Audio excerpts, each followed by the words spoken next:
시청자 여러분, 건강하고 행복한 주말을 맞이하시기 바랍니다.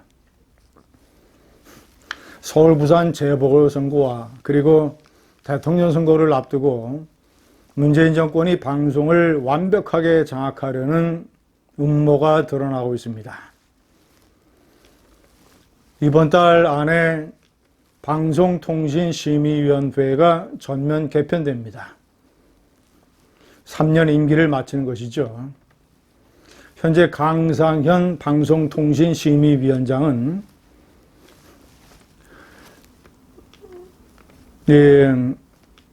연세대학교 교수 출신으로서 방송학회 회장도 맡았었고, 심하게 어떤 왜곡과 편향의 논란에 휩싸였던 인물은 아닙니다. 자, 그런데 그의 후임에 노무현 정권 때 KBS 사장을 맡았던 정연주를 사실상 문재인이 내정한 것으로 알려지고 있습니다. 정연주의 컴백.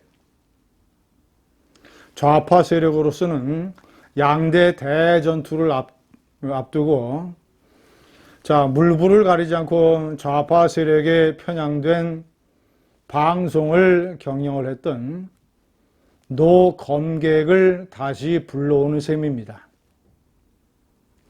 방송통신위원장이 있고 방송통신심의위원장이 있습니다.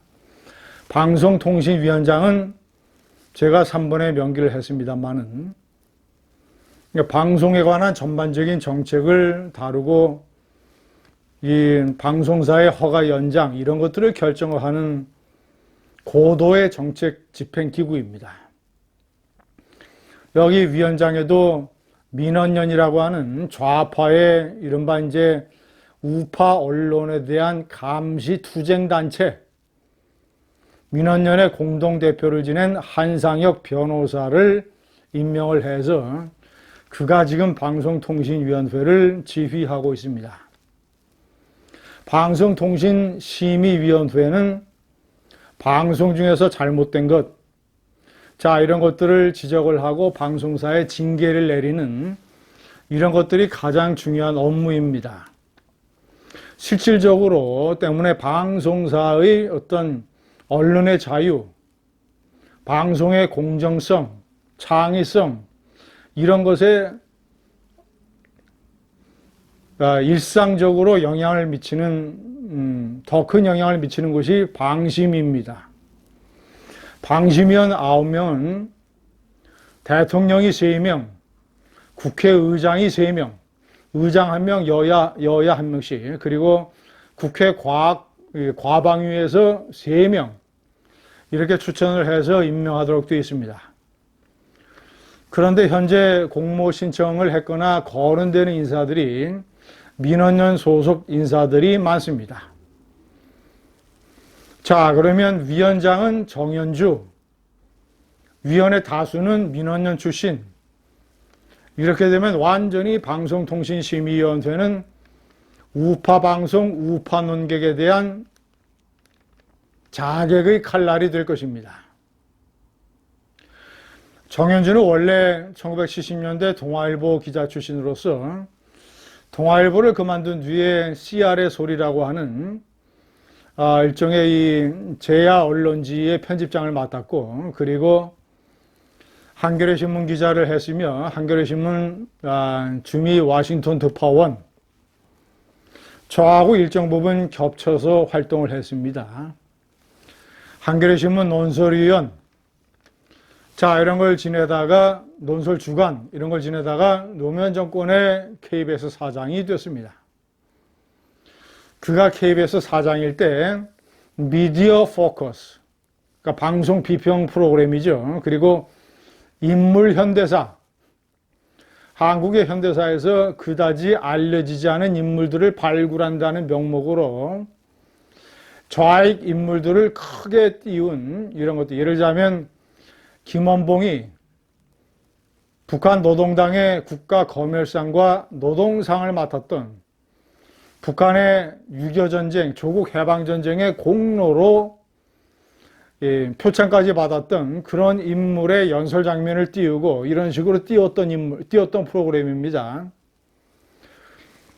건국에 공로한 인물 다수를 친일파로 매도하고 아주 대표적인 왜곡 편향 방송 프로그램의 대명사, 인물 현대사. 자, 그리고 생방송 뉴스 투나잇인가요? 이런 것들,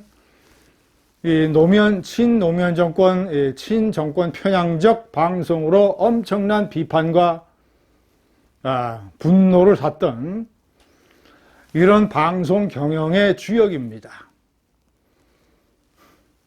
노무현 대통령에 대한 국회 탄핵 때는 14시간을 생방송 중계를 해서 사실상의 반탄핵 방송을 장시간 내보냈습니다. 민원연은 1984년 전두환 대통령 50 때죠. 그때 만들어진 단체로서 하여튼 이 우파 언론인, 우파 논객에 대한 극심한 편향되고 왜곡된 공격. 민원연이 박근혜 정권 말기 때 방송에서 퇴출돼야 될 평론가 10인의 명단을 발표를 했었습니다. 넘버원을 김진을 꼽았습니다. 문재인이 사실상 대통령 후보 시절에 썩은 보수를 불태워야 된다라고 촛불 집회에서 선동한 것, 이것을 제가 강도 높게 비판을 했었습니다. 함부로 불에 대해서 뭘 불태워야 되느니 이런 말을 주요한 정치 지도자가 해서는 안 된다. 그 말을 해서 며칠 되지 않아서 우파의 중심지라고 할 수 있는 대구의 서문시장에서 원인을 알 수 없는 큰 불이 일어났고, 또 정신 이상의 경력을 가진 자가 박정희 대통령 생가에 방화를 했습니다. 그런 점을 지적하면서 정치 지도자의 말은 언제 어떻게 누구에게 영향을 미칠지 모르니까 신중해야 된다. 특히 방환이 불장난이니 불태워버려야 한다는 이런 말을 해서는 절대 안 된다. 이것을 꼭 집어서 민원연이 저를 퇴출 대상 넘버1으로 꼽았었습니다. 제가 항상 강조하는 것, 우파 정권 때는 민원연이라는 단체가 극심하게 우파 언론인들을 공격을 했습니다. 좌파 정권이라면 특히 좌파 농객, 좌파 언론인들이 방송에서 출연해서 하는 아주 일방적이고 편향되고 문벼천가 방송이 많으니까 이것을 끄집어내서 지적하고 세상에 알리는 우파의 민원연이라는 단체가 있어야 된다고 저는 여러 차례 강조했었습니다. 제1야당 국민의힘이 만들던 아니면 반문단체들이 연합을 해서 만들던 아니면 뜻 있는 재력가, 우파 재력가가 돈을 투자해서 만들어야 된다고 했는데 아직까지 못 만들고 있습니다. 이것이 우파가 좌파에게 번번이 패하는 치명적인 이유 중에 하나입니다. 감사합니다.